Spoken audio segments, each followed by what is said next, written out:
So बच्चों, today we are going to start a new topic that is molecular basis of inheritance. Molecular basis of inheritance में हम क्या पढ़ने वाले हैं? एक तो हम एनसीईआरटी लाइन बाय लाइन पढ़ेंगे, एक भी लाइन नहीं छोड़ने वाले हैं, उसका सबसे इजी एक्सप्लेनेशन और जो क्वेश्चन बनेंगे जैसा हम हमेशा पढ़ते हैं, हर लाइन से किस तरह का क्वेश्चन बनता है वो भी हम देखते जाएंगे। उसके साथ साथ सबसे पहले हमको ये जानना है कि ये चैप्टर हम पढ़ते क्यों हैं, इसका वेटेज कितना है। तो पिछले चैप्टर में हमने क्या पढ़ा था कि मेंडल ने फैक्टर्स के बारे में ढूंढा और फैक्टर किस तरह से आगे आते हैं, कोई भी ट्रेट पेरेंट से हमें कैसे पहुंचता है ये पढ़ा, लेकिन उसका मॉलिक्यूलर बेसिस नहीं जाना ना कि वो जीन एक्चुअल में मॉलिक्यूल में कैसा है। जीन किसमें है? डीएनए में। तो डीएनए मॉलिक्यूलर वाइज कैसा है, कैसे एक एक मॉलिक्यूल, जैसे अगर हम खाना खाते हैं तो हम सीधे ये जानते हैं कि डाइजेशन होने के बाद जो है फैट टूट जाता है, कार्बोहाइड्रेट टूट जाते हैं, लेकिन वो मॉलिक्यूलर लेवल पे किस तरह से टूटते हैं, क्या उनका स्ट्रक्चर होता है, उसी को हम क्या बोलते हैं? Molecular basis. तो यहाँ पे हम क्या जानना चाहते हैं कि जो जीन जो ट्रांसफर हुआ, जो जेनेटिक मटेरियल जो पेरेंट से ऑफस्प्रिंग में जा रहा है, उसका मॉलिक्यूलर बेसिस क्या है, वो मॉलिक्यूलर लेवल पे कैसा लगता है और किस तरह से वर्क करता है। और हमने ये देखा कि प्रोटीन बनता है, ठीक है। तो प्रोटीन कैसे बनता है, क्या प्रोसेस है जिसकी वजह से प्रोटीन बनता है। डीएनए के कुछ पार्ट कोड करते हैं प्रोटीन के लिए, कुछ पार्ट कोड नहीं करते हैं। डीएनए का जो पार्ट कोड करता है प्रोटीन के लिए उसको हम क्या बोलते हैं बेटा? जीन बोलते हैं, ठीक है। तो जो जीन है वो जीन कैसे एक्सप्रेस होता है? हमको पता है कि हमारे पूरे सेल एक जैसे है ना, सारे के सारे सेल हमारे एक जैसे लगते हैं। तो ये जो सेल हमारे एक जैसे लगते हैं, हाँ, तो हर जगह एक तरह से एक्सप्रेस क्यों नहीं होते, ये भी हम इस चैप्टर में पढ़ेंगे कि अगर मुंह का जो सेल है, ठीक है, आपके आईज का सेल है, चीक का सेल है, या मान लो स्टमक का सेल है, या आपकी किडनी का सेल है, तो सारे सेल में एक ही तरह का डीएनए होता है, सारे सेल में एक ही तरह का डीएनए होता है। तो ये एक ही तरह का जो डीएनए है, आपका किडनी का सेल सैलिवरी अमाइलेज क्यों नहीं निकालता है? इसलिए क्योंकि इनका एक्सप्रेशन अलग अलग जगह पे अलग अलग तरीके से होता है। तो ये सब हम इस चैप्टर में पढ़ने वाले हैं। सभी रेडी हो? पहले से पढ़ चुके हो, मुझे पता है बहुत कुछ आपको पता है, लेकिन फिर भी जब हम एनसीईआरटी पढ़ेंगे लाइन बाय लाइन तो बहुत सारा एक्स्ट्रा ज्ञान आपको होने वाला है। तो 20 मार्क्स तुम ऐसे ही तो नहीं जाने दोगे। 20 मार्क्स के लिए तुम एक एक लाइन को 2 बार 3 बार पढ़ जाओगे ना। Okay, so let's get started. सबसे पहले एनसीईआरटी कहती है इन द प्रीवियस चैप्टर, ये वाला पेन हटा दो, दूसरा पेन रख लो ना, red colour. In the previous chapter, you have learned the inheritance pattern and the genetic basis of such pattern.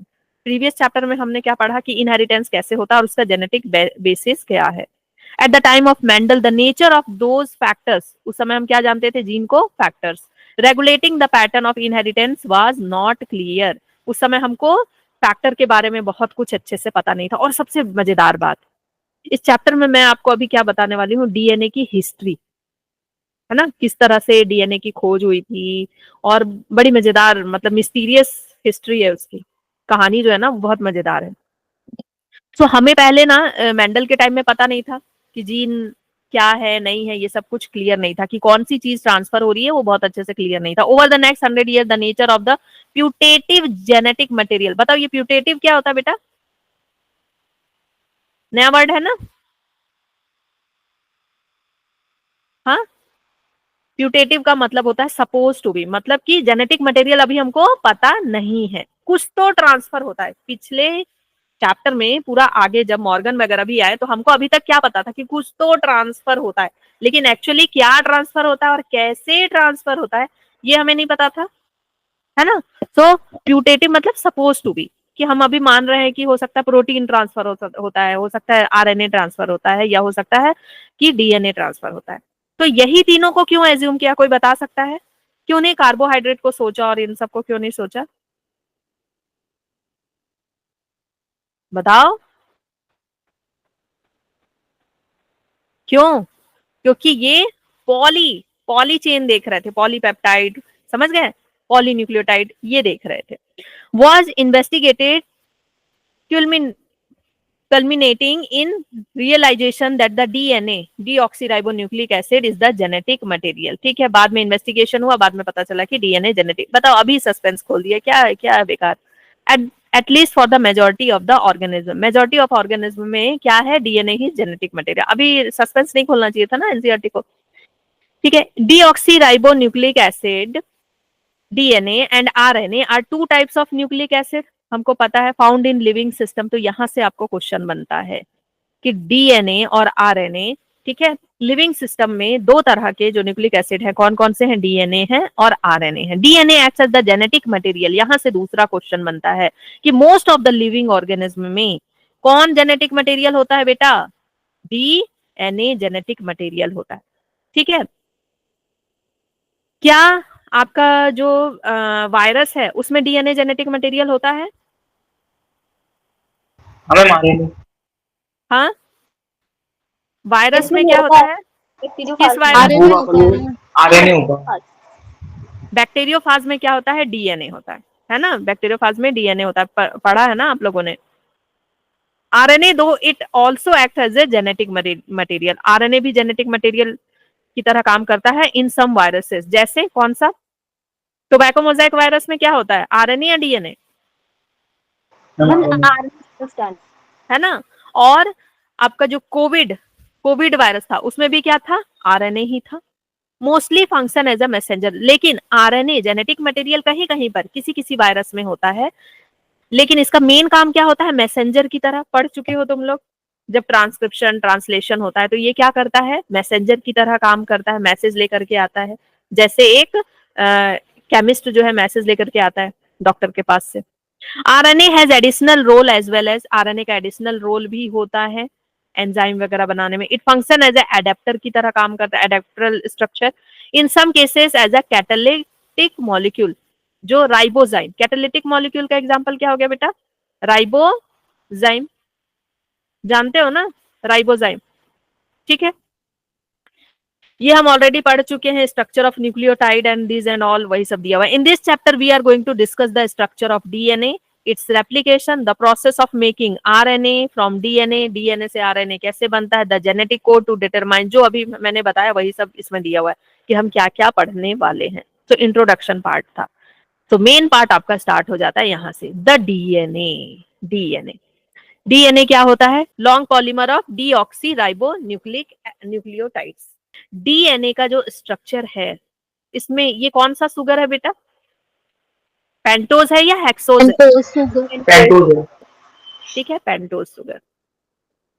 Pentose sugar में डीएनए में और आरएनए में क्या डिफरेंस होता है? उसमें ओ नहीं होता, एक ओ कम होता है डीएनए। हाँ, तो अब मैं स्ट्रक्चर बना रही हूँ, तुम लोग बताओ, ठीक है, कौन सा आरएनए है, कौन सा डीएनए है?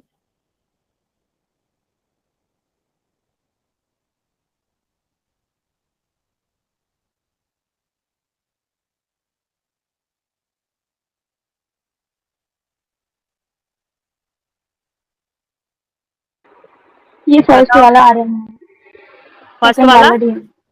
फर्स्ट वाला आरएनए आरएनए है, ठीक है, आरएनए है। क्यों? क्योंकि कार्बन सेकंड में हमेशा, है ना, कार्बन सेकंड में हमेशा क्या होता है? यहाँ पर OH होता है, एक एक्स्ट्रा O है, और यहाँ पर कार्बन 1 2, ये पता है ना नंबरिंग कैसे की जाती है? नंबरिंग हमेशा जो ऑक्सीजन दिया हुआ है उसके हमेशा राइट साइड से की जाती है, हमेशा राइट साइड से 1 2 ऐसे लिखा जाता है, ठीक है।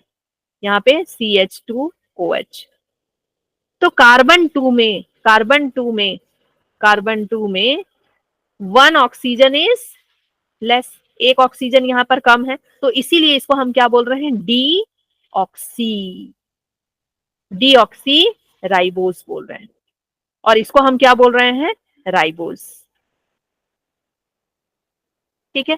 So ribo nucleic acid and this is deoxy ribo nucleic acid. Okay, ये कौन सा स्ट्रक्चर है? पायरानोज या फ्यूरानोज? एनीवन याद है? फ्यूरानोज,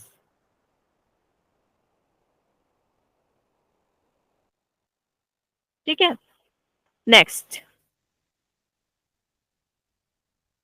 हाँ, the length of DNA is usually defined as the number of nucleotide. अब देखो लेंथ अलग अलग होगा, तुम में अलग लेंथ होगा डीएनए का, प्लांट्स में अलग होगा, वायरस, किसी वायरस में डीएनए है तो उसमें अलग होगा। तुम्हारे डीएनए का लेंथ कितना होता ह्यूमन बीइंग का? 3.3 into 10.9 dt। है ना, और इसको टोटल इतने बेस पेयर पाए जाते हैं, इतने बेस पेयर पाए जाते हैं। ऐसे टोटल लेंथ देखे तो कितना होता है बेटा एक सेल में? 2.2 मीटर। है ना, 2.2 मीटर के आसपास, 2 मीटर बोलता है कोई, 2.2 एक सेल में। तो पूरे सेल का अगर हम डीएनए निकाल लें तो हम अर्थ के कई चक्कर लगा सकते हैं, इतना सारा हमारे पास डीएनए होता है। हाँ, तो सबके जो डीएनए है उसका लेंथ अलग अलग है। So the length of DNA is defined as the number of nucleotide. Length of DNA हम कैसे नाप रहे हैं? By the number of nucleotide, कितने न्यूक्लियोटाइड प्रेजेंट है, या तो बेस पेयर में या फिर अकेले अकेले। ठीक है। सो बैक्टीरियोफाज का अगर हम लेते हैं, डिफरेंट डिफरेंट ऑर्गेनिज्म का ये कैरेक्टरिस्टिक्स है। This is also the characteristics of an organism. तो ये क्वेश्चन यहाँ से बन रहा है कि नहीं? हाँ, the length of DNA is the characteristics of organism, ये स्टेटमेंट बन रहा है बेटा। तो this is the question. Okay, bacteriophage का आपका दिया हुआ है कितना? 7386 न्यूक्लियोटाइड, सिर्फ और सिर्फ न्यूक्लियोटाइड दिया है। इसका मतलब इसके पास क्या नहीं है? क्या नहीं है? बेस पेयर नहीं है। इसका मतलब ये क्या है? सिंगल स्टैंडर्ड है कि नहीं? सिंगल स्टैंडर्ड, समझ में आया? ये इसको हम सिंगल स्टैंडर्ड बोलेंगे क्योंकि सिर्फ और सिर्फ न्यूक्लियोटाइड दिया है। ओके खुशी, मुझे लग रहा है कि तुमको अच्छा नहीं फील हो रहा है। ठीक है, सिर्फ और सिर्फ सिंगल दिया हुआ है। ओके, सो बैक्टीरियोफाज लैम्डा, यहाँ पे बैक्टीरियोफाज दिया है, दूसरा है आपका लैम्डा। लैम्डा में कितना दिया है? 48502 बेस पेयर। मतलब ये कैसा है बेटा? डबल स्टैंडर्ड है। मतलब ये क्या है? डबल स्टैंडर्ड, डीएस बोल सकते हैं उसको। ओके, ई कोलाई के पास भी बेस पेयर है, मतलब ये भी क्या है? डबल स्टैंडर्ड है। ठीक है। And haploid content of human DNA, इसका मतलब समझ रहे हो? ये हमारा सिर्फ क्या है? एन, ये हैप्लॉइड कंटेंट बताया है। वी आर डिप्लॉइड ना, वी आर डिप्लॉइड ना। आयुष तुम हैप्लॉइड हो या डिप्लॉइड हो? आयुष हैप्लॉइड हो या डिप्लॉइड हो? Diploid ma'am. डिप्लॉइड हो ना, ट्रिप्लॉइड है वो। हाँ ठीक है। तो अगर यहां से देखो बेटा, क्वेश्चन बन रहा है कि अगर सिर्फ हैप्लॉइड सेल की बात की जाए तो तुम्हारा डीएनए कितना है? हैप्लॉइड मतलब कि जर्म सेल की बात की जाए, जर्म सेल की बात की जाए तो जर्म सेल कितना है? ह्यूमन का 3.3 इंटू 10⁻⁹ बेस पेयर है।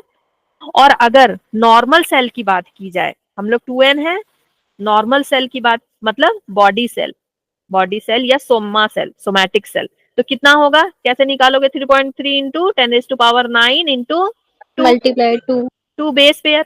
ठीक है। और अगर आपसे पूछे कि सिर्फ और सिर्फ हमें ये बताओ कि ये कितना प्रेजेंट है आप में, अरे यार ये कहाँ गया मेरा? हाँ आ गया। अगर सिर्फ पूछा जाए कि न्यूक्लियोटाइड कितने प्रेजेंट है, टोटल न्यूक्लियोटाइड कितने प्रेजेंट है, तो इसमें भी 2 कर देंगे ना। डिप्लॉइड में मतलब कि इसका 2 कितना हो जाएगा? 2 इसका 6.6 होगा, 6.6 होगा ना, इंटू 10⁻⁹। इसमें न्यूक्लियोटाइड कितना प्रेजेंट है? मतलब बेस पेयर का आधा, है ना, मतलब डबल कर देंगे तो उतना की क्या प्रेजेंट है बेटा? न्यूक्लियोटाइड। ओके, न्यूक्लियोटाइड मतलब सिंगल, बेस पेयर मतलब डबल। ये बात समझ में आ गया? इससे क्वेश्चन आएगा तो बना लोगे। ओके, और अगर किसी का न्यूक्लियोटाइड दिया है और बेस पेयर पूछ रहा है तो हम क्या करेंगे?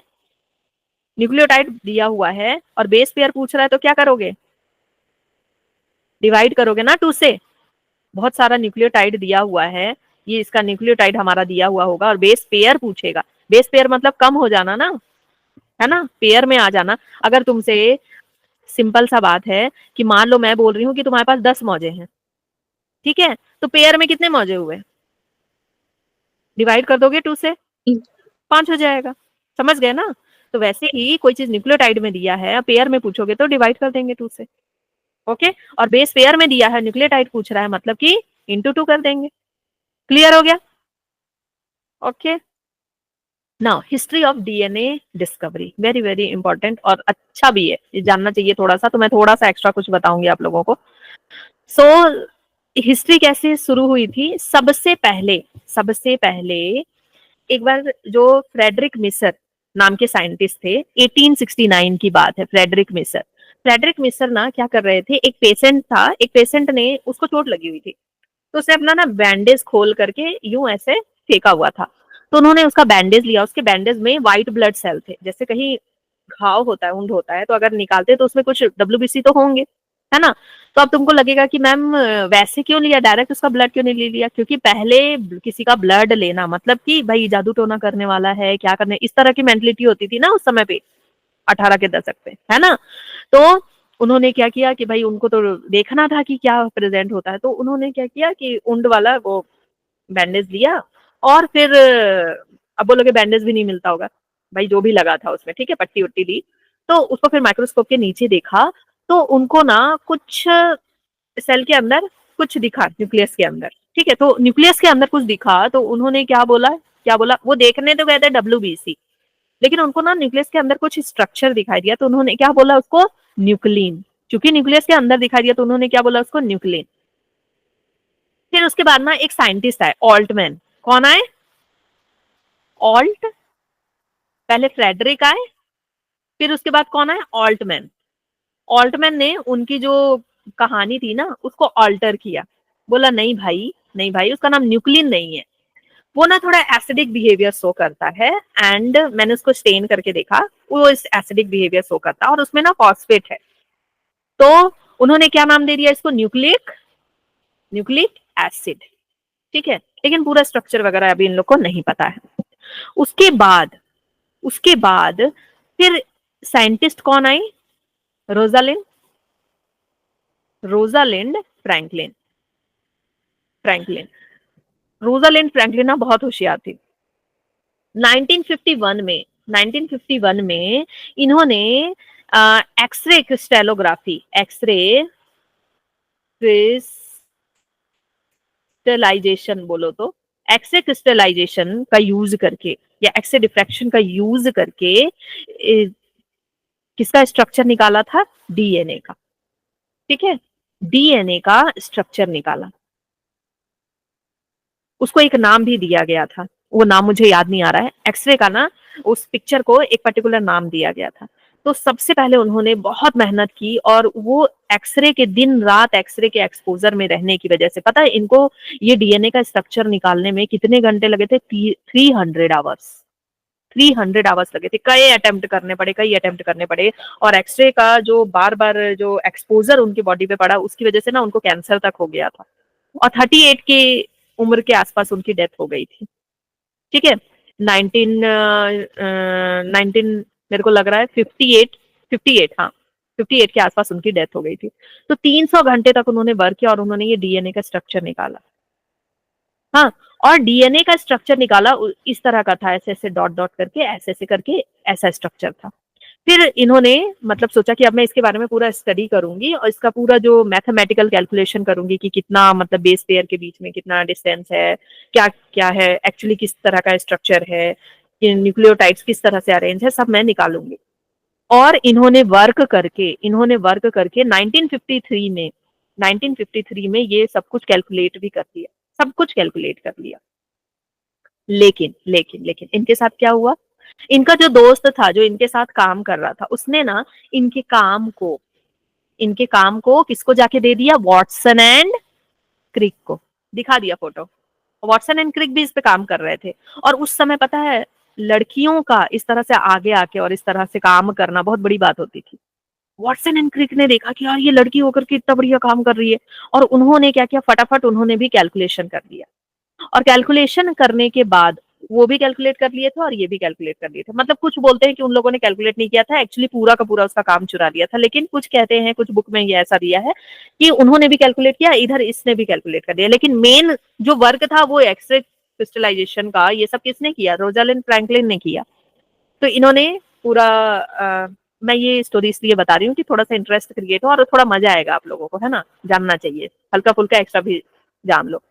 तो कैलकुलेट कर लिया सेम टाइम पे, और जब ये देने जाने वाली थी, वॉटसन एंड क्रिक भी गए, और जब इन्होंने भी अपना वर्क सबमिट किया और वॉटसन एंड क्रिक ने भी सबमिट किया, लेकिन वॉटसन एंड क्रिक के वर्क को ऊपर रखा गया और इनके वर्क को बहुत नीचे रखा गया, रोजालिंड फ्रैंकलिन के। समझ रहे हो, जैसे कॉपी दिखाने जाते हो ना स्कूल में, तो आपके कॉपी को नीचे रख दिया, उसको कॉपी को, तो पहले जो आ गया उसी को मिल गया ना, अरे इन्होंने डिस्कवरी की, इन्होंने डिस्कवरी की। फिर रोजालिंड के वर्क को किसी ने देखा ही नहीं, और रोजालिंड ने ये सोचा, उनको ये तक नहीं पता कि था कि उनके दोस्त ने ये काम किया, उनके दोस्त ने उनको धोखा दिया, और वो ये सब चीज से अननोन होते हुए वो डेथ हो गया उनका। और किसको मिल गया सारा श्रेय?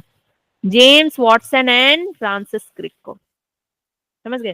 तो लड़कियों के साथ यही होता है ना, लड़कियों के साथ यही होता है।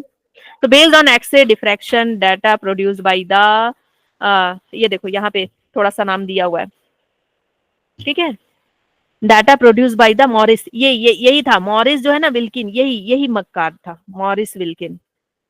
इसी ने इसी ने दोस्त के पीठ पीछे जो है ना चुरा बोका, इसने क्या किया, इसने इस काम को जाके दिखा दिया, कोई हुई होगी बातचीत वैसी। सो रोजालिंड का जो सारा काम था वो बेकार आ गया, उसका कहीं नाम भी नहीं आया। अभी थोड़ा बहुत, लेकिन अभी सब बच्चे क्या जानते हैं, वॉटसन एंड क्रिक, डीएनए मतलब वॉटसन एंड क्रिक, है ना। So propose the very simple but famous double helix model for the structure of DNA. So one of the hallmark of their proposition was base pairing between, इन लोगों का जो सब कुछ जो बताए थे डबल हेलिक्स का, उसमें जो मेन जो था वन ऑफ द हॉलमार्क क्या था, was the base pairing, base pair जो है वो इम्पोर्टेंट था। एडेनिन के साथ थाइमिन, साइटोसिन के साथ ग्वानिन, कितने मतलब इसमें बीच में हाइड्रोजन बॉन्ड वगैरह पाए जाते हैं, ये सब, ठीक है। तो बेस पेयर मेन इंपॉर्टेंट था। अच्छा, एडेनिन थाइमिन ज्यादा पाया जाता है डीएनए में या साइटोसिन ग्वानिन, बताओ? इजी है एडेनिन ना? थाइमिन, साइटोसिन, नहीं, एडेनिन साइटोसिन थाइमिन ग्वानिन। ज्यादा पाया स्टेबिलिटी भी जाता है, आती है इससे। हाँ मैक्सिमम पाया जाता है। और एडेनिन थाइमिन ज्यादा पाने की वजह से ही ये टूट पाता, सॉरी ट्रिपल बॉन्ड बन गया, मैं उसको डबल कर रही थी। हाँ, एडेनिन थाइमिन की वजह से ही ना, जहां पे एडेनिन थाइमिन पाया जाता है वहीं से बॉन्ड तोड़ते भी है ना, वहीं से स्टार्ट भी करते हैं क्लीवेज करना, है ना, रेप्लिकेशन का वहीं से स्टार्ट भी करते हैं। क्यों? क्योंकि यहाँ पे वीक बॉन्ड है, और साइटोसिन ग्वानिन के पास क्या है, 3 हाइड्रोजन बॉन्ड है, तो स्ट्रॉन्ग रहता है। Okay, clear?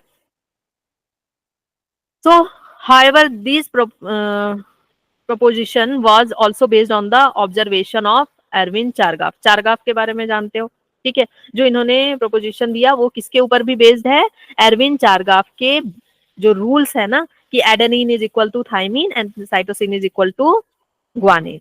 और इसके साथ इन्होंने क्या बोला था, purine by pyrimidine is equal to 1, है ना, जितने प्यूरिन है उसको पिरिमिडिन है, purine by pyrimidine is equal to 1, यही बताया था इन्होंने, यही बताया था ना,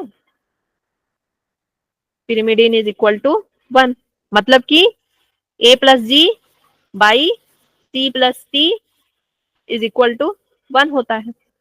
और यहीं पे इन्होंने क्या बताया था कि प्यूरिन प्लस पिरिमिडिन अगर कर दें, ऊपर प्यूरिन प्लस पिरिमिडिन, नीचे प्यूरिन प्लस पिरिमिडिन, तो क्या हो जाता है, is not equal to 1, is less than 1 और ग्रेटर देन 1। ह्यूमन में ग्रेटर देन 1 और प्रोकैरियोट में लेस देन 1 होता है, ठीक है।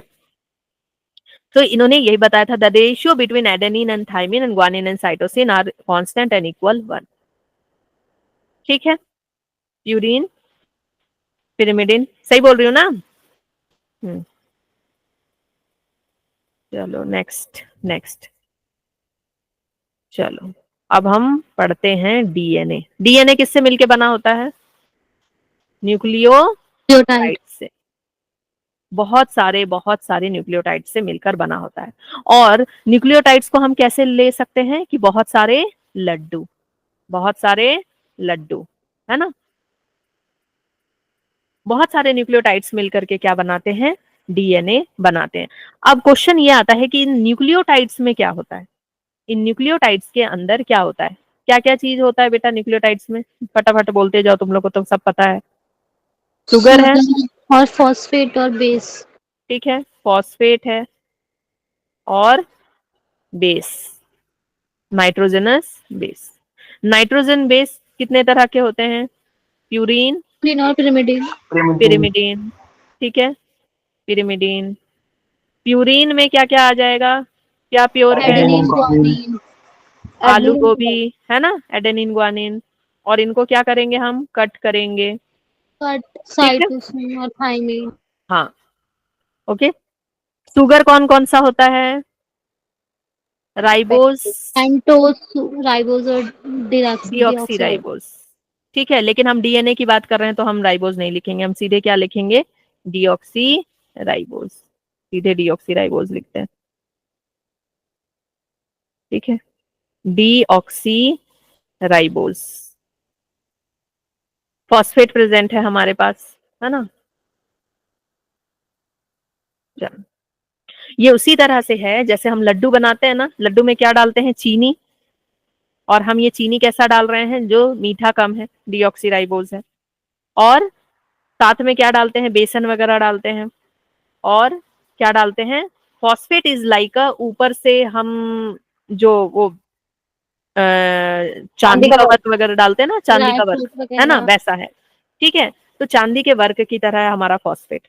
तो अगर फॉस्फेट नहीं होता है तो ऐसे लड्डू को हम क्या बोलते हैं, लड्डू नहीं कहेंगे, लड्डू तो कहेंगे ना, लेकिन ऐसे न्यूक्लियोसाइड। न्यूक्लियोसाइड, ऐसे को हम क्या बोलते हैं, न्यूक्लियोसाइड, क्योंकि उसमें हमने चांदी के वर्क को क्या कर दिया है, साइड, न्यूक्लियोसाइड। और जिसमें 3 चीजें हैं उसको हम क्या बोलते हैं, न्यूक्लियोटाइड। न्यूक्लियोसाइड, न्यूक्लियोसाइड क्या क्या नाम हो सकता है बेटा, एडेनी, एडेनिन प्लस शुगर क्या होगा, एडिनोसाइन। एडिनो साइन होगा। ठीक है, फिर ग्वानीन, ग्वानीन प्लस शुगर क्या होगा, ग्वानोसाइन। ग्वानोसाइन होगा, ग्वानोसाइन, ये पता होना चाहिए और ये अच्छी बात है कि तुम लोग को पता है। फिर अरे इसको छूते ही कहाँ चला जाता है भाई मेरा, हम्म हम्म साइटोसिन, साइटोसिन प्लस शुगर क्या हो जाएगा, बोलो। साइटोसाइनिन। नहीं, यही तो गलती कर रहे हो, जहां पिरिमिडीन आता है ना, साइटिडीन। साइटिडीन। Cytidine cytidine. बनेगा, है ना, साइटिडीन। जहां पिरिमिडीन बनेगा, याद रखना, जहां डीन बनता है वहां पे वही लगता है, डीन ही लगता है। ठीक है, या फिर डाइन बोल दो। ठीक है, फिर यूरासिल है तो यूरिडीन। यूरिटिडीन। यूरिडेन हो जाएगा, और थाइमीन है तो थाइमिडीन। Thymidine, thymidine. तो इससे क्वेश्चन कैसा आता है, क्वेश्चन कैसा आता है, which one of the following, which one of the following is nucleoside, आपको दे देगा, न्यूक्लियोटाइड दे देगा, उसमें से एक न्यूक्लियोसाइड दे देगा या 2 न्यूक्लियोसाइड दे देगा, आपसे पूछेगा कि इनमें से कितने न्यूक्लियोसाइड हैं और कितने न्यूक्लियोटाइड हैं। ठीक है, वैसा क्वेश्चन, या फिर साइटिडीन इज न्यूक्लियोसाइड और न्यूक्लियोटाइड, इस तरह से क्वेश्चन आता है। इसलिए मैंने एक एक को लिख करके बताया कि आपको पता होना चाहिए। ओके, ठीक है। अब हम क्या पढ़ लेते हैं कि इनके बीच में बॉन्ड कौन कौन सा प्रेजेंट होता है, बॉन्ड प्रेजेंट इन डीएनए, कौन कौन से बॉन्ड प्रेजेंट होते हैं बताओ। वेट वेट वेट, एक और चीज, एक और चीज वेरी वेरी इंपॉर्टेंट, प्यूरिन कितने मेंबर्ड रिंग होता है, बताओ। 9।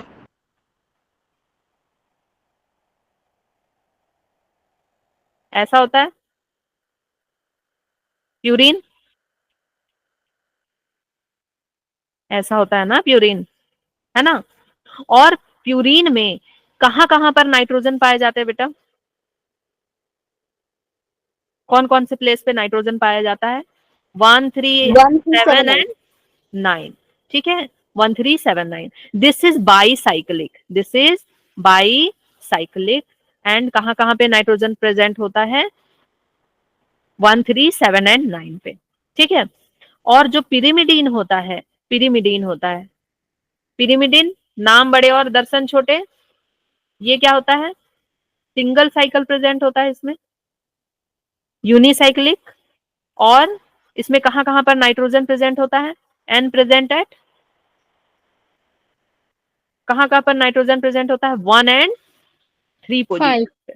1 and 3, इसमें 1 3 7 9 पे और उसमें सिर्फ 1 और 3 पोजीशन पे, ठीक है, यहाँ पे प्रेजेंट होगा और सिर्फ यहाँ पे प्रेजेंट 1 and 3 पोजीशन पे, ठीक है। और इसमें कहाँ कहाँ प्रेजेंट होता है 1 3 7 9, ओके, 1 3 7 एंड 9 पोजीशन पे प्रेजेंट होता है। क्लियर है?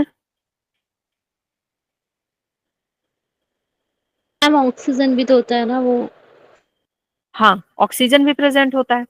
चलो क्या तुम लोग को पूरा स्ट्रक्चर जानना है क्या, एडेनिन का, ग्वानिन का? मतलब वो मैं ये तो सिर्फ ये जरूरी आता है? बायोमोलिक्यूल, नहीं वो बायोमोलिक्यूल में आता है, इसमें नहीं आता है, ठीक है, इसमें स्ट्रक्चर तुम लोगों को नहीं आता, वो बायोमोलिक्यूल में डायग्राम दिया हुआ है ना आपका, उसमें आता है, इसमें नहीं आता है। तो बायोमोलिक्यूल जब मैं पढ़ाऊंगी तो मैं पूरा स्ट्रक्चर अच्छे से समझाऊंगी, इसीलिए मैं इसमें समय नहीं देना चाह रही हूँ, इसलिए मैं सिर्फ इतना बता दे रही हूँ कि 1 3 7 9 मतलब इस चैप्टर में से इससे रिलेटेड किस तरह का क्वेश्चन आता है वो मैं तुम लोगों को बता देना चाह रही हूँ, ठीक है।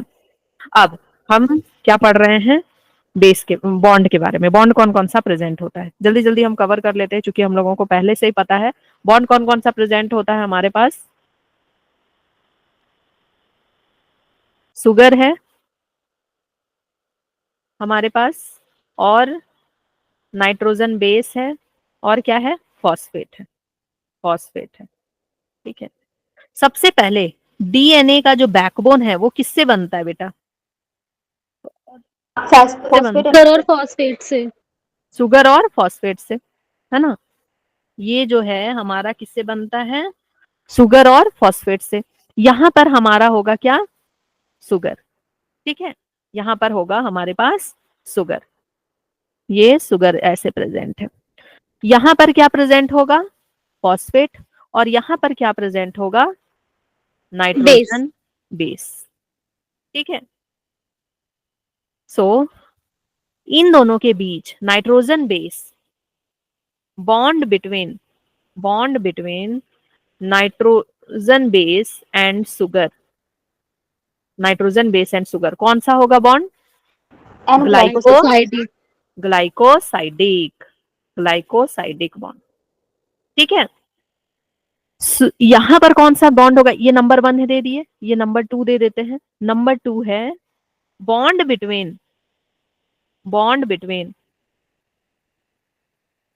सुगर एंड फॉस्फेट, कौन सा बॉन्ड, फॉस्फोइस्टर।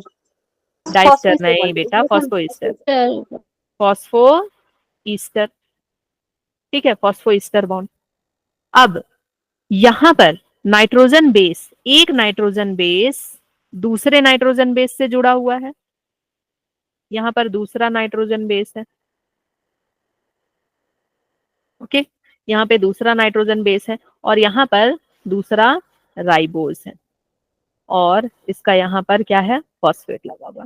तो ये जो बॉन्ड है नंबर 3, नंबर 3 जो बॉन्ड है, ओके, ये कौन सा बॉन्ड है, हाइड्रोजन ठीक बॉन्डिंग। है, bond between, bond between nitrogen base and nitrogen base, दो नाइट्रोजन बेस के बीच में जो बॉन्ड है that is hydrogen, hydrogen bond. अब हाइड्रोजन बॉन्ड में दो तरह का है, एडेनिन और थाइमिन के बीच में डबल, साइटोसिन एंड ग्वानिन के बीच में ट्रिपल हाइड्रोजन, ट्रिपल बॉन्ड। ठीक है। अब एक और चीज, एक और बॉन्ड बचा है हमारे पास, फॉस्फोडाइस्टर बॉन्ड। तो वो कहाँ प्रेजेंट होता है, यहाँ पर एक और सुगर न्यूक्लियोटाइड। होगा, है ना, न्यूक्लियोटाइड है, यहाँ पर एक और सुगर होगा, वो फिर से फॉस्फेट से जुड़ा हुआ होगा, यहाँ पर फिर से नाइट्रोजन बेस होगा। अब ये दोनों अलग अलग तो रहेंगे नहीं, दो जो न्यूक्लियोटाइड हैं उनको हमको जोड़ना है, दो लड्डू को जोड़ना है हमको, तो दो जो न्यूक्लियोटाइड हैं ये जुड़े हुए होंगे इस तरह से, इसको हम क्या बोलेंगे, देखो ये भी फॉस्फेट से जुड़ा है, ये भी फॉस्फेट से जुड़ा है, तो हम इसको क्या बोल रहे हैं बेटा, बॉन्ड,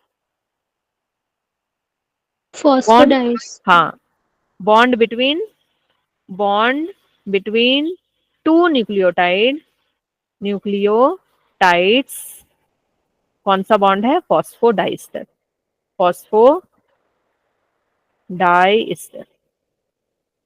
क्लियर हो गया कौन कौन से बॉन्ड प्रेजेंट होते हैं, ठीक है। अब लेंथ इसका कितना होता है, लेंथ और बाकी बातें कर लेते हैं, ठीक है।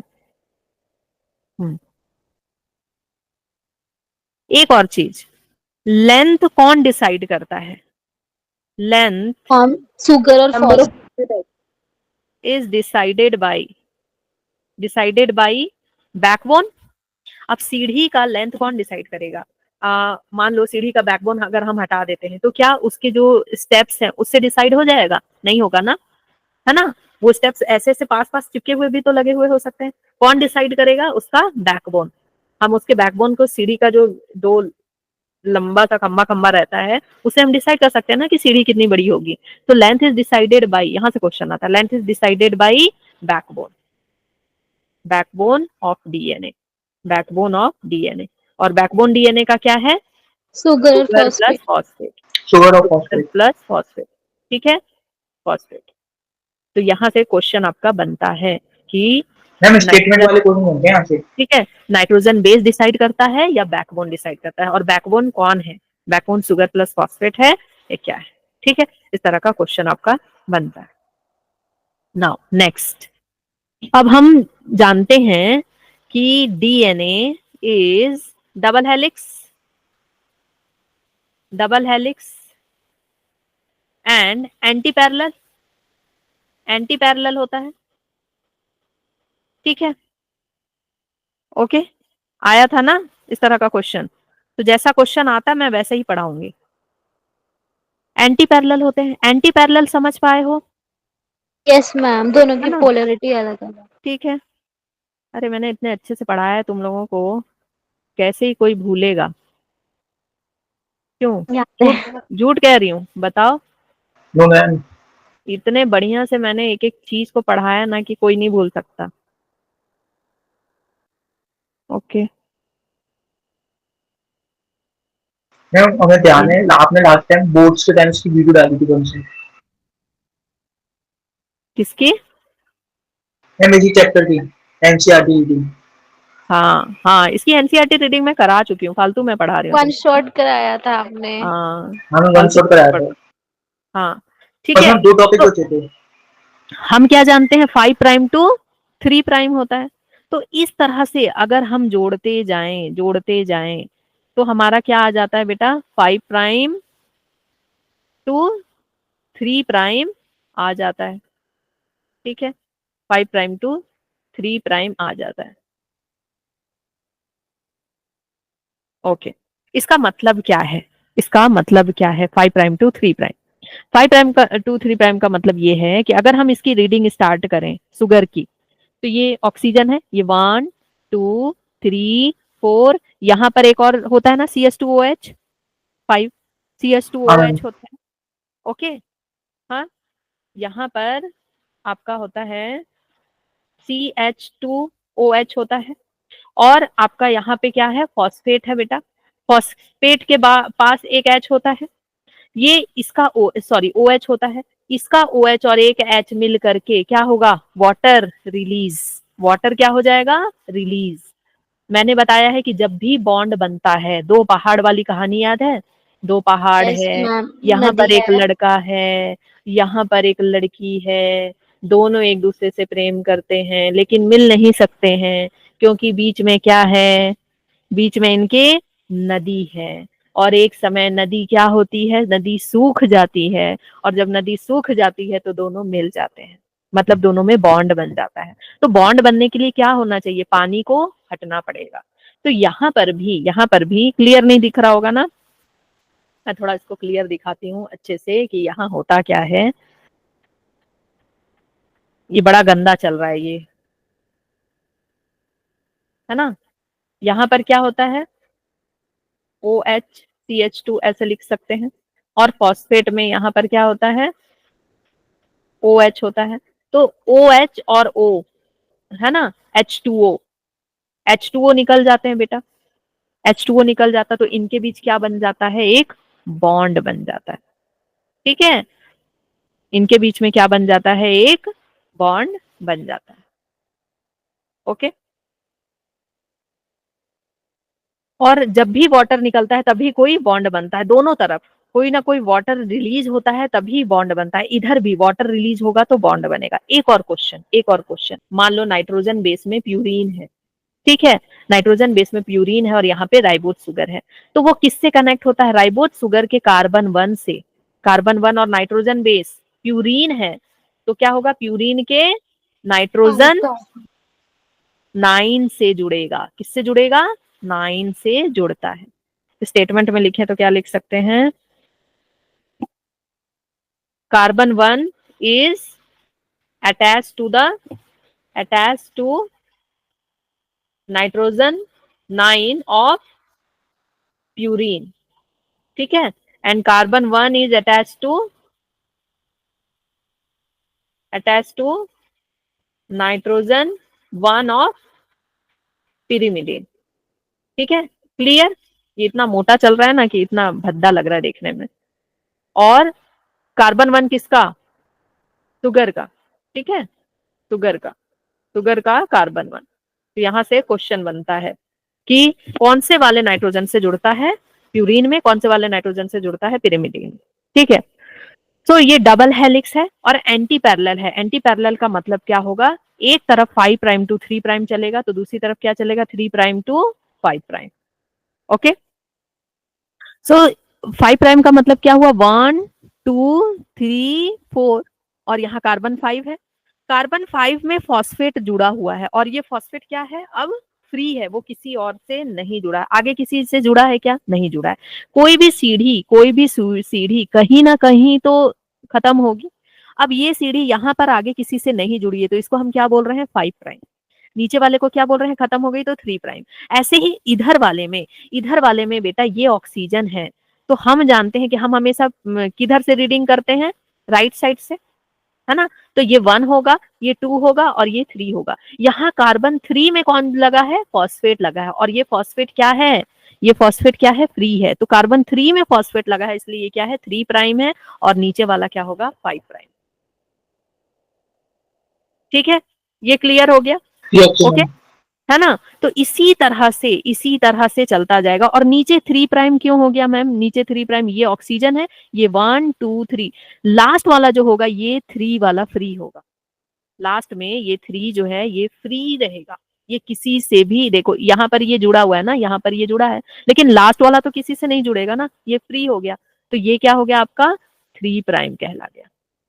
ऐसे ही इधर पे होगा, ऐसे ही इस तरफ होगा कि जो लास्ट वाला होगा, जैसे 0 है, ऑक्सीजन है, 1 2 3 4 और ये 5, ये फ्री होगा, बिल्कुल फ्री होगा, इसलिए ये 5 प्राइम कहलाया। ये बात क्लियर हो गया? तुम लोगों को पहले से पता है तो ज्यादा बताने की जरूरत भी नहीं है, ठीक है। बस मैंने याद दिलाने के लिए बोल दिया, क्योंकि 3 प्राइम 5 प्राइम बच्चे भूलते हैं। मैं तो बहुत भूलती थी, मैं जब पढ़ती थी ना, मैं बहुत भूलती थी, बार बार पढ़ती थी कि 3 प्राइम 5 प्राइम कैसे होता है, फिर मैं भूल जाती थी। चलो, okay, so structure of polynucleotide chain, अभी तक जो हमने पढ़ा वही हम देखने वाले हैं। Let us recapitulate the chemical structure, revise कर लो। Chemical structure of polynucleotide chain, DNA and RNA. Nucleotide has 3 component, 3 component होता है। नाइट्रोजन बेस होता है, पेंटोज शुगर होता है, पेंटोज शुगर वो राइबोज हो सकता है या डीऑक्सीराइबोज हो सकता है, and a phosphate group. There are 2 types of nitrogen base, purine and pyrimidine। Purine में कौन कौन सा होता है, pyrimidine में कौन कौन सा होता है, ये हमको पता है, ठीक है। एडेनिन यूरासिल के साथ पेयर करेगा, adenine pair with uracil only in RNA, ठीक है। Adenine pair with thymine in case of DNA, और दोनों में डबल हाइड्रोजन बॉन्ड होता है। Cytosine is common for both DNA and RNA. Thymine is present in DNA. अब देखो question क्या आ जाता है, आपको थायामीन दे देगा। क्या थायामीन होता है? नहीं ना, आप जल्दी जल्दी में पढ़ना भूल जाओगे। Thiamine is present in DNA, adenine pair with thiamine, लेकिन ये क्या है? थायामीन है, बी कॉम्प्लेक्स है बेटा, ये क्या है? बी कॉम्प्लेक्स है, और हम क्या पढ़ रहे हैं? Thiamine. So uracil is present in RNA at place of thymine. A nitrogen base is linked to OH of 1 carbon pentose sugar with an glycosidic linkage to form the nucleoside. ठीक है। such as adenosine, डीऑक्सीएडिनोसाइन, हम इसको adenosine बोल सकते हैं, और अगर DNA है तो डीऑक्सीएडिनोसाइन बोल सकते हैं। ग्वानोसाइन, डीऑक्सी ग्वानोसाइन बोल सकते हैं, ठीक है। एक जो बनता है बेटा, हम उसको डीऑक्सी, हाँ, डीऑक्सी, सॉरी, मान लो एडिनोसाइन मोनोफॉस्फेट बोलते हैं या एडिनोसाइन डाइफॉस्फेट बोलते हैं या एडिनोसाइन ट्राइफॉस्फेट बोलते हैं? बोलो। एक, क्या चीज?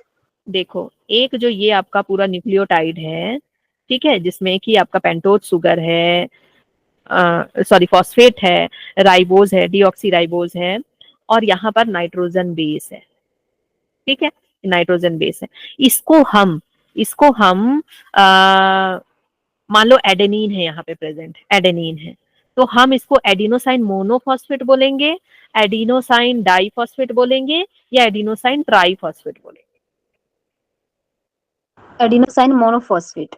यस, एक है ना तो। एक है बेटा एडिनोसाइन। नो, एक है नहीं, इसमें एक ही फॉस्फेट है, इसीलिए एडिनोसाइन मोनोफॉस्फेट, क्योंकि सिंगल फॉस्फेट है ना, सिंगल फॉस्फेट है।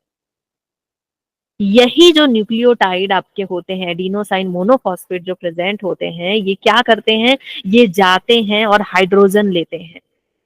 माइटोकॉन्ड्रिया में याद है F1 F0 F1, जहाँ पे एटीपी सिंथेटेज होता है, वो क्या करता है, हाइड्रोजन ले लेकर के उसमें फॉस्फेट जोड़ता जाता है, हाइड्रोजन लेना पड़ता है, तब जा करके फॉस्फेट जोड़ते हैं। बहुत एनर्जी लगती है, बहुत ज्यादा एनर्जी लगती है फॉस्फेट को जोड़ने में। सो इस एएमपी में क्या जुड़ता है, फॉस्फेट जुड़ता है। दो फॉस्फेट जुड़ेगा तो क्या कहलाएगा ये, तब जाके क्या बनता है, एडिनोसाइन, एडिनोसाइन ट्राइफॉस्फेट। क्या बनेगा, ट्राइफॉस्फेट, ठीक है। और अगर ये डीएनए है तो हम क्या बोल रहे हैं, डीऑक्सी राइबोज है तो डीऑक्सी एडिनोसाइन ट्राइफॉस्फेट, और अगर इसमें राइबोज है तो क्या बोल रहे हैं, एडिनोसाइन ट्राइफॉस्फेट, ठीक है, क्लियर। ऐसे ही ग्वानोसाइन ट्राइफॉस्फेट, जीटीपी, याद आया कुछ, क्रेब्स साइकिल में बनता है जीटीपी, है ना, GTPF. Substrate level. Cytidine, deoxy cytidine, तो याद रखना है कि अगर डीऑक्सी है मतलब डीएनए वाला है, साइटिडीन है तो सिंपल राइबोज शुगर है। यूरिडीन, डीऑक्सीथाइमिडीन।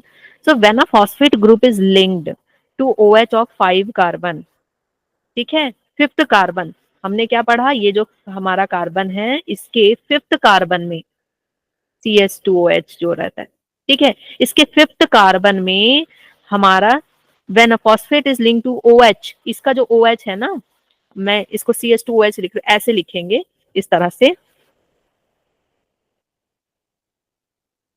OH इधर जाएगा, ठीक है, OH और CH2, है ना, और यहाँ पे फॉस्फेट बेटा जुड़ेगा, तो फॉस्फेट अपना क्या दे रहा है, इसको ऐसे हाइड्रोजन दे रहा है, इसके पास भी OH है, हाइड्रोजन दे रहा है, तो ये H2O निकल जाएगा, निकल जाएगा, और यहाँ पर सिर्फ और सिर्फ क्या बच जाएंगे, ऑक्सीजन, है ना, सॉरी, ये ऑक्सीजन दोनों के बीच में CH2, और इस तरह से हमारा राइबोज शुगर टेढ़ा मेढ़ा बन रहा है, ओके, ये हमारा राइबोज शुगर बन गया।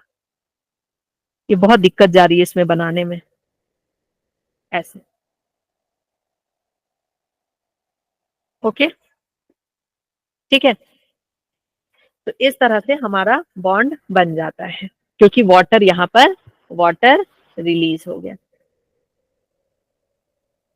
क्लियर। आगे बढ़ जाएं।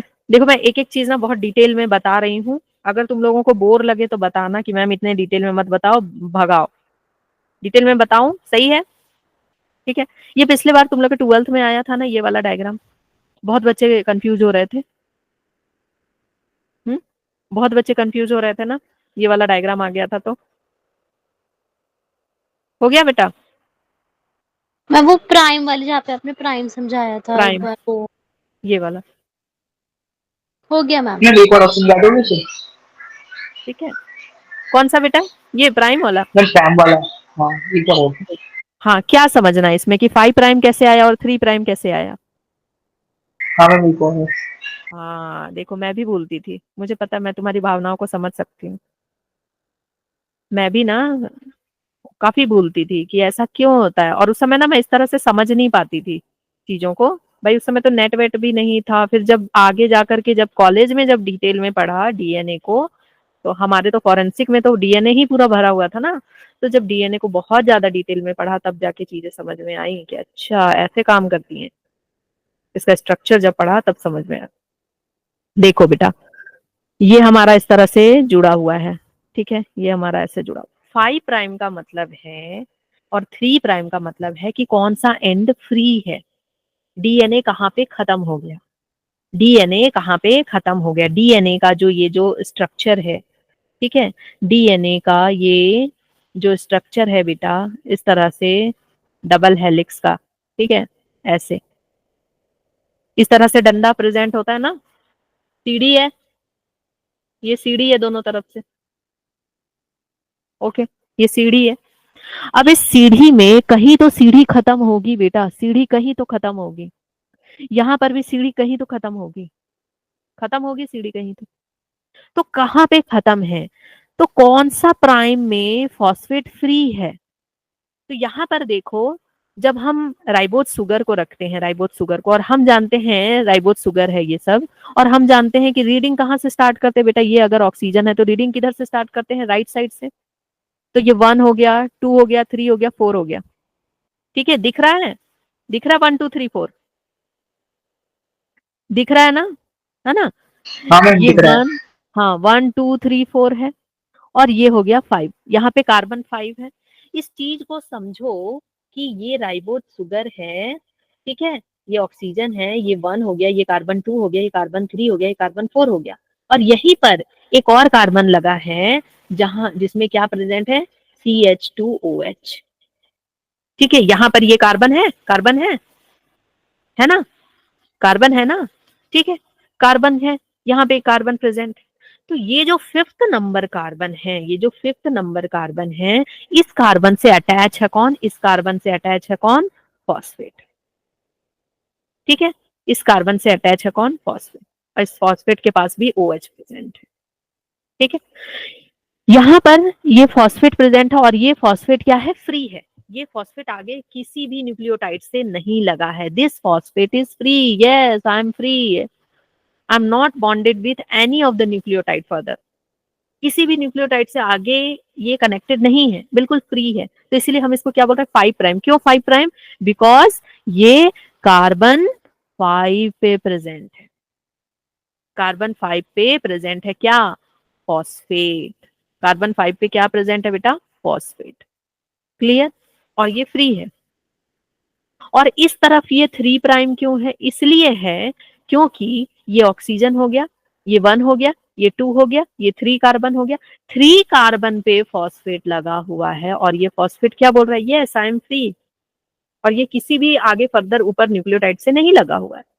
याद रखना, एक तरफ राइबोज शुगर ऐसा होता है और दूसरे तरफ राइबोज शुगर कैसा होता है, उल्टा, दूसरे तरफ राइबोज शुगर कैसा होता है, उल्टा, तो ये अगर ऑक्सीजन है तो 1 2 3 यहाँ पर फॉस्फेट लगा हुआ है, and this phosphate is totally free, so carbon 3 पे क्या लगा है, फॉस्फेट, इसलिए हम इसको क्या बोल रहे हैं कि ये 3 प्राइम है, इज दिस क्लियर ना,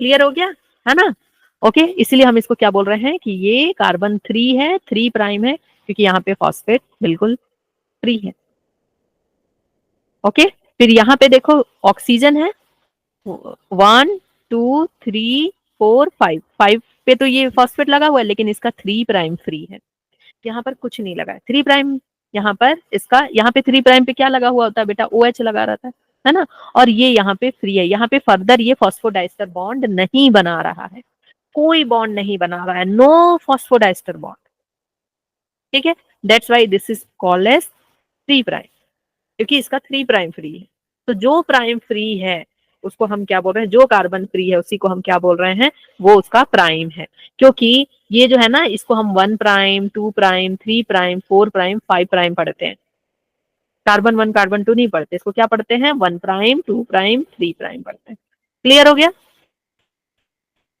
हाँ मैम। हाँ, तो ये वाला स्ट्रक्चर आया हुआ था बेटा, है ना, यहाँ पे देखो फॉस्फेट फ्री है, तो इसलिए क्या हो गया 5 प्राइम, यहाँ पर OH आपका फ्री है, तो ये हो गया 3 प्राइम, ठीक है, और ये इसमें आपका कुछ पूछा हुआ था ना कि ये पॉलीन्यूक्लियोटाइड है, न्यूक्लियोटाइड है, क्या है, तो ये क्या है, पॉलीन्यूक्लियोटाइड चेन थी। पता नहीं क्यों बच्चों को दिक्कत हुई थी इसमें, मुझे समझ में नहीं आता। ठीक है, यहाँ पर देखो कार्बन के साथ सिर्फ कार्बन 5 में CH3 प्रेजेंट है, क्योंकि इसका OH क्या हो गया बेटा, उड़ गया, OH क्या हो गया, खत्म हो गया। फॉस्फेट के एक H के साथ फॉस्फेट का एक H लगा और CH2OH का OH लग गया, निकल गए, और यहाँ पर क्या बन गया, सिर्फ वो O ऑक्सीजन बच जाता है और ये जुड़ जाते हैं। ठीक है, ऑक्सीजन में डबल बॉन्ड ऑक्सीजन में 2 होते हैं, वैलेंस इलेक्ट्रॉन कितने होते हैं, 2 होते हैं।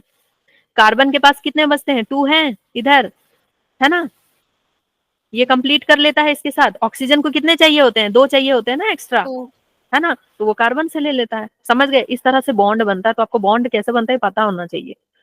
2 न्यूक्लियोटाइड्स आर लिंक्ड थ्रू, मतलब मैं केमिस्ट्री ना पढ़ाने लगूं यहाँ बैठ के। 2 nucleotides are linked through 3 prime and 5 prime phosphodiester linkage to form the dinucleotide. 2 nucleotide, 2 लड्डू एक दूसरे के साथ किससे जुड़े हुए हैं, फॉस्फोडाइस्टर बॉन्ड से जुड़े हुए हैं, और ये क्या बना रहे हैं, डाई न्यूक्लियोटाइड। ऐसे बहुत सारे न्यूक्लियोटाइड एक दूसरे के साथ जुड़ेंगे और क्या बनाएंगे, पॉलीन्यूक्लियोटाइड बनाएंगे। More nucleotides can be join in manner to form a polynucleotide chain. A polymer thus formed has at one end a free phosphate at 5 end of the sugar. Sugar के 5 end में क्या है, free है phosphate, which is referred as the 5 end of the polynucleotide chain.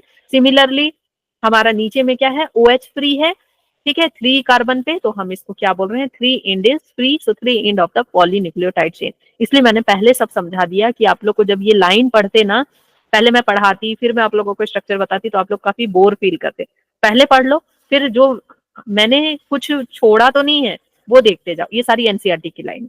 The backbone of polynucleotide is form by the sugar and phosphate, ये भी पढ़ लिया है। The nitrogen base linked to sugar moiety project form the backbone. ठीक है, इसमें वही बता रहा है कि नाइट्रोजन बेस और लिंक्ड होता है सुगर से, है ना, और सॉरी बैकबोन से वो इवॉल्व होता है और वो बैकबोन से ही अटैच होता है। कौन, नाइट्रोजन बेस आपका, ठीक है, फ्रॉम दी बैकबोन, बैकबोन से ही अटैच होता है। इन RNA every nucleotide residue has an additional OH group present at second position of the ribose. RNA में क्या बोल रहा है, इन RNA every nucleotide residue has an additional OH group. RNA में एक एडिशनल OH ग्रुप होता है, कहाँ पे, सेकेंड पोजीशन पे और इन द राइबोस। ये हमने पढ़ लिया है, कार्बन सेकंड पे एक्स्ट्रा OH होता है और DNA में एक्स्ट्रा OH नहीं होता है, सिर्फ हाइड्रोजन होता है। Also in RNA the uracil is found in place of the thymine. तो जो सारी चीजें पढ़ ली हैं वही सारी चीजें दी हुई हैं, एक्स्ट्रा कुछ नहीं दिया है। The base pairing confers a very unique property of the polynucleotide chain. They have said to be complementary to each other. वो complementary होते हैं, adenine, thymine, है ना, guanine, cytosine, and therefore if the sequence of bases in one strand is known, अगर एक sequence पता है तो दूसरा हमको पता होगा। अगर इधर adenine है, इधर cytosine है, इधर फिर से guanine है, तो हमको पता है ना कि इधर क्या होगा, thymine होगा, इधर साइटोसिन होगा, इधर क्या होगा, सॉरी ग्वानिन होगा, इधर साइटोसिन होगा, तो हमको पता है सब कुछ, because they are complementary to each other. तो एक स्टैंड पता है तो दूसरा हमको पता चल जाएगा। तो also if each stand from a DNA acts as a template for synthesis of new stand, इसीलिए ये मदद करता है न्यू स्टैंड बनाने में। अगर एक स्टैंड हमारे टेम्पलेट की तरह है तो दूसरा स्टैंड हम पता कर सकते हैं बेटा, है ना। अगर ये हमारा टेम्पलेट की तरह है तो दूसरा स्टैंड हम पता कर सकते हैं कि दूसरा स्टैंड हमारा क्या होगा। क्लियर है, क्लियर है, बोलो Yes, जल्दी, सुन तो ma'am. नहीं रहे हो, है ना। एडेनिन है तो थाइमिन होगा, थाइमिन है तो एडेनिन होगा, GC, इस तरह से हम पता कर सकते हैं। जिसको हम क्या बोलते हैं, है ना, new stand the 2 double standard DNA, let us call them as a daughter DNA। तो ये जो नया जो DNA निकलेगा इसको हम क्या बोलेंगे, डॉटर DNA। ठीक है, तो जो ऊपर वाला है टेम्पलेट वो क्या है, पिताजी हैं, और ये क्या है, डॉटर है। हाँ, डॉटर, वो ऊपर वाले पिताजी हैं या माताजी हैं, बताओ, ऊपर वाले पिताजी हैं टेम्पलेट वाले की माताजी हैं, बोलो कौन जी हैं। नहीं समझ आ रहा है कि पिताजी हैं कि माताजी हैं। पिताजी किसी को जन्म देते हैं क्या, न्यू। माताजी माताजी देती है। माताजी जन्म देती है ना। हाँ। है ना। तो ऐसे तो हम इसको पेरेंटल बोलते हैं, पेरेंटल डीएनए, लेकिन हम इसको क्या बोल सकते हैं, मदर डीएनए, क्योंकि माता जी ही तो जन्म देती हैं, है ना। पेरेंटल और ये डॉटर डीएनए, तो ये भी आपको पता रखना है कि टेम्पलेट को हम पेरेंटल बोलते हैं और इसको हम डॉटर डीएनए बोलते हैं, ठीक है। देखो एनसीईआरटी की एक एक लाइन में कितना कुछ छुपा होता है ना, और क्वेश्चन कितने बन सकते हैं। Thus produce would be identical to the parental DNA molecule. Because of this, the genetic implication of the structure of DNA become very clear. Okay तो साइलेंट फीचर क्या है, यहाँ आज हमारा ये लेक्चर खत्म हो जाएगा। साइलेंट फीचर क्या है, silent feature of double helix DNA R S follows.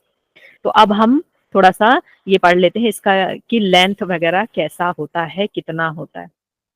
ये है आपका, ठीक है, डीएनए है।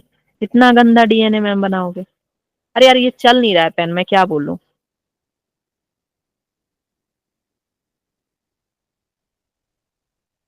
काली नागिन के जैसी जुल्फे तेरी, हाँ अब ठीक है। अब ठीक है। Okay so it is made up of two polynucleotide chain where the backbone is constituted of sugar and phosphate। एक ही बात बार, यही सब मुझे ना अच्छा नहीं लगता एनसीईआरटी का, ठीक है। तो एक ही बात बार बार, ये 5 प्राइम है, हाँ ये 5 प्राइम है, तो इसका 3 प्राइम कहाँ है, यहाँ है, उल्टा नहीं लिख दिए। 3 प्राइम है तो इसका 5 प्राइम कहाँ है, यहाँ है, ठीक है। 2 चेन एंटी पैरेलल चलते हैं, 5 prime to 3 prime, 3 prime to 5 prime. The base in 2 stands are paired, hydrogen bond present होता है इनके बीच में। ओके हाइड्रोजन बॉन्ड प्रेजेंट होता है, हाइड्रोजन बॉन्ड प्रेजेंट होता है, पता है हमको कौन कितना बॉन्ड होता है, ये भी हमको पता है। This generate approximately uniform distance between the 2 strand of helix. ये बता रहा है कि ये तो आपने कराई दिया था। हाँ इसकी वजह से ये क्या है, यूनिफॉर्म, मतलब दो बेस के बीच में एक यूनिफॉर्म डिस्टेंस रहता है, ठीक है, यूनिफॉर्म डिस्टेंस रहता है। The 2 chains are coiled in right handed fashion. कैसे, राइट हैंड फैशन में कॉइल्ड होते हैं, ऐसे राइट हैंड फैशन में। Okay the pitch of the helix is 3.4 nanometre. Nanometre क्या होता है, 1 billionth of a metre, 10⁻⁹ and are रफली 10 base pair in each turn. हर टर्न में 10 बेस पेयर होते हैं। Consequently the distance between a base pair in helix is 0.34 nanometre, ठीक है। ये हमको पता है कि दो बेस पेयर के बीच में कितना डिस्टेंस होता है बेटा, 0.34 नैनोमीटर। ठीक है, 0.34 नैनोमीटर। और अगर एंगस्ट्रॉम में हो तो कितना होगा, दो बेस पेयर के बीच में 3.4 एंगस्ट्रॉम, ठीक है। और 10 है, अगर मान लो यहाँ पर एक टर्न में 10 है, ठीक है। अगर हम 10 की बात करें, अगर हम टोटल मान लो 10, ठीक है, 10 बेस पेयर की बात करें तो कितना होगा, 3.4 नैनोमीटर। और एंगस्ट्रॉम में कितना हो जाएगा, 34 एंगस्ट्रॉम। तो आपको अगर क्वेश्चन आता है कि 23 बेस पेयर है, मान लो 23 है, 24 बेस पेयर है, इनके बीच में जो डिस्टेंस होगा, ठीक है, कितना आएगा, तो कितना होगा बेटा, 23 है, अगर नैनोमीटर में निकालना है तो 23 इंटू एक बेस पेयर के बीच में, एक बेस पेयर के बीच में कितना डिस्टेंस है, 0.34 है ना। तो कितना कर देंगे, 23 इंटू 0.34, ठीक है, ये आ जाएगा आपका नैनोमीटर में। और अगर हमको एंगस्ट्रॉम में निकालना है तो 3.4 एंगस्ट्रॉम, 3 × 3 × 4, ठीक है, तो आपका एंगस्ट्रॉम में आंसर आ जाएगा। ओके तो इस तरह से क्वेश्चन आता है। तो आपको कंफ्यूज करने के लिए देता है 0.34, 3.4, फिर उसके बाद 0.034 या फिर 0.34 एंगस्ट्रॉम। तो याद रखना बेटा कि एंगस्ट्रॉम में 3.4, ठीक है, और नैनोमीटर में 0.34। आपको 10 बेस पेयर का याद रखने की जरूरत नहीं है, क्योंकि अगर एक बेस पेयर के बीच में डिस्टेंस 0.34 nm है, तो 10 के बीच में कितना होगा, मल्टीप्लाई हो जाएगा 10 से। हाँ 0.34 इंटू 10। तो बच्चे ना इसको याद करते हैं, रटते हैं, क्यों रटना भाई, तुम इसको बस इतना ही याद कर लो। ऐसे ही एक बेस पेयर के बीच में अगर 3.4 एंगस्ट्रॉम है तो 10 के बीच में कितना होगा, 3.4 एंगस्ट्रॉम इंटू 10 हो गया 34 एंगस्ट्रॉम। रटना क्यों है, और 34 3.4 ही तो है, बस एक खिसक जाता है एंगस्ट्रॉम में, एक पॉइंट इधर खिसक जाता है, ठीक है, मतलब कि एक 10 कम है। ठीक, एक जीरो कम है उसमें, क्लियर हो गया। ओके, सो यहाँ पे आपका वही सेम चीज दिया हुआ है, यहाँ पे बेस पेयर है, ये हाइड्रोजन बॉन्ड प्रेजेंट होता है इस तरह से, ठीक है। ये 5 प्राइम एंड है, ये 3 प्राइम एंड है। 3 प्राइम एंड में हमेशा क्या होता है, ये उल्टा होता है राइबोज शुगर, और इसमें क्या होता है, सीधा होता है ribose sugar. The proportion of a double helix structure for DNA and its simplicity is explaining the genetic implication ये कल of करेंगे? revolutionary। हाँ हाँ, कल ही करेंगे, ये बस ये लास्ट लाइन है, ये हम पढ़ ले रहे हैं, ठीक है। Genetic implication become revolutionary very soon. फिर उसके बाद कौन आए थे बेटा, क्रिक आए। क्रिक ने क्या दिया, सेंट्रल डॉगमा दिया। सेंट्रल डॉगमा क्या था, डीएनए से आरएनए बनता है, आरएनए से प्रोटीन बनता है। या वैसे भी करा दो, कल पैकेजिंग से स्टार्ट कर दीजिए। दोनों 4 गाफ बचा है, मैं डीएनए को छोड़ना नहीं चाहती हूँ, ठीक है। 4 गाफ रूल क्या कहता है बेटा, 4 gaff rule, adenine is equal to thymine, हाँ है ना, cytosine sorry guanine, guanine is equal to cytosine, cytosine. ठीक है, ये कहता है। इसका मतलब ये हुआ कि hence purine is equal to pyrimidine, ठीक है, पिरिमिडिन। ओके, तो जब ये इक्वल टू हैं तो प्यूरिन बाई पिरिमिडिन अगर हम करेंगे, जब ये दोनों इक्वल टू हैं, purine by pyrimidine is equal to क्या हो जाएगा, 1 आएगा। अगर मान लो प्यूरिन, प्यूरिन यहाँ पे बेटा 50 है और पिरिमिडिन 50 है, तो 50/50 अगर हम करेंगे तो 1 आएगा। तो किसी भी बच्चे को अगर एग्जाम में ये कंफ्यूजन होता है कि प्यूरिन बाई पिरिमिडिन होता है या प्यूरिन A+T होता है and G+C is equal to आपका 1 होता है, तो कंफ्यूजन नहीं करना है। Purine is equal to pyrimidine, 50 अगर प्यूरिन है और ये पिरिमिडिन 50 है तो क्या हो गया, 1 हो गया, ठीक है। फिर इससे क्वेश्चन आता है ना, क्वेश्चन आता है बेटा, कैसा क्वेश्चन आता है, चलो कौन सॉल्व करेगा, राजकुमारी हिमानी कौन सॉल्व करेगा। एडेनिन अगर 30 है, एडेनिन अगर 30 है, हाँ मैं यही क्वेश्चन बोलने वाला था आपको। हाँ, एडेनिन अगर 30 है और आपका एडेनिन अगर 30 है तो बाकी बताओ, चलो उतना भी मैं नहीं बता रही हूँ, थोड़ा सा और इसको डिफिकल्ट करते हैं। चलो एडेनिन अगर 30 है तो बाकी क्या होंगे, मैम ग्वानिन 30 हो जाएगा, बाकी मैम, 20 हो जाएंगे। थायमीन क्या होगा, ग्वानिन क्या होगा, साइटोसिन क्या होगा। मैम थायमीन 30 हो जाएगा और टाइम बाकी तो सब मैम 30 हो 20 जाएगा, हो ग्वानिन जाएंगे। और साइटोसिन हाँ 160। है ना, क्योंकि हमको पता है बेटा टोटल मिला के 100% होता है ना। तो एडेनिन और ग्वानिन कितने हो जाएंगे, 50 ना। 50। तो एडेनिन अगर 30 है तो ये कितना हो जाएगा, 20 हो जाएगा। क्यों, क्योंकि टोटल मिला के कितने होने चाहिए, 50 होना चाहिए। और एडेनिन अगर 30 है तो थाइमिन भी कितना हो जाएगा, 30, तो ये भी कितना हो जाएगा, 20, बस निकल गया, है ना। सो हम ये फॉर्मूला पुट करके देखें, प्यूरिन बाई पिरिमिडिन। चारगाफ ने सही बोला कि नहीं, प्यूरिन बाई पिरिमिडिन बताओ सही बोला कि नहीं बोला। हाँ मैम सही बोला था। सही बोला। ठीक है, प्यूरिन क्या बोला, 30+20 A+G, और पिरिमिडीन क्या बोला, 30+20, है ना। A+G is equal to C+T is equal to 1, तो हमारे पास 1 आया, 50/50।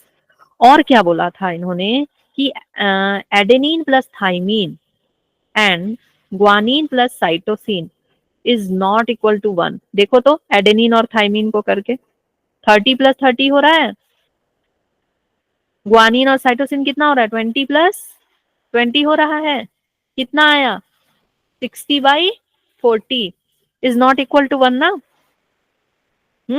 ये क्या आ जाएगा, 3 आ जाएगा, यहाँ 2 आ जाएगा, है ना। नहीं ये मतलब ये is equal not equal to 1 है। तो ह्यूमन के केस में, इन ह्यूमन ये क्या होगा, ग्रेटर देन 1, ग्रेटर देन 1। और प्रोकैरियोट में, प्रोकैरियोट्स में क्या होगा, स्मॉलर देन 1, स्मॉलर देन 1। तो ये भी आपको पता होना चाहिए, ठीक है। ग्रेटर देन 1 और स्मॉलर देन 1 क्या, A+G A+T G+C is greater than 1 human के केस में, और A+T G+C is smaller than 1। किसमें? प्रोकैरियोट्स। क्लियर है? स्प्राइट क्लियर है? क्रिस्टल क्लियर है? क्रिस्टल क्लियर है ना? ठीक है, चलो गुड। सो आज हमारा ये कंप्लीट होता है, कुछ छूटा नहीं मुझसे? मैम बोर्ड समझाते थे सेंट्रल डोगमा। हाँ, सेंट्रल डॉगमा नहीं समझो अभी। अभी सबसे पहले मैं पैकेजिंग बताऊंगी, उसके बाद सेंट्रल डॉगमा समझेंगे। ठीक पहले है, तो क्योंकि डीएनए सेंट्रल, पूरा होगा। हाँ पहले डीएनए कंप्लीट होगा। So this session is completed and कल हम पढ़ेंगे पैकेजिंग ऑफ डीएनए, कैसे पैकेजिंग होती है, एक एक चीज को अच्छे से, हिस्टोन वगैरह कैसे पैक होता है, सोलेनॉइड क्या होता है, न्यूक्लियोसोम क्या होता है, सब कुछ अच्छे से पढ़ेंगे। उससे रिलेटेड क्वेश्चन करेंगे और हमने जो जो पढ़ा है उससे रिलेटेड क्वेश्चन भी करेंगे। कल फिर से मैं फिल इन द ब्लैंक्स लेके आऊंगी हमेशा की तरह। ठीक है।